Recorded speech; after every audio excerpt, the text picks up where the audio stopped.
Hello there, we're still on genetics and evolution. Today we're going to talk about variation.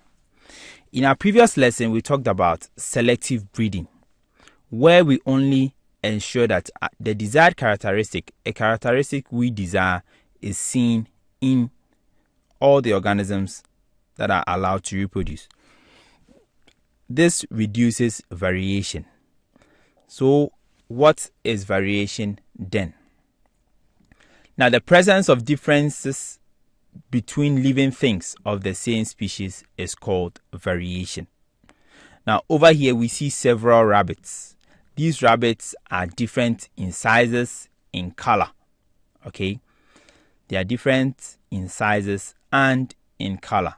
There are several other differences we can see in these rabbits. Okay?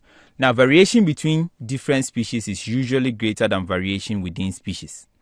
Here, you need to look much closely to determine all the different characteristics that they have. But when you take a lion and then a tiger, you're going to see several differences between them.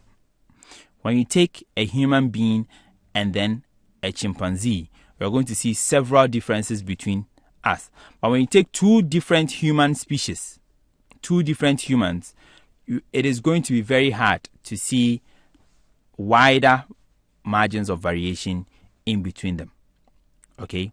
Now, when you take humans, we may be tall or short, fair or dark, fat or slim, and then there are several other variations in between us. So when we say variation, it's just differences between living things of the same species.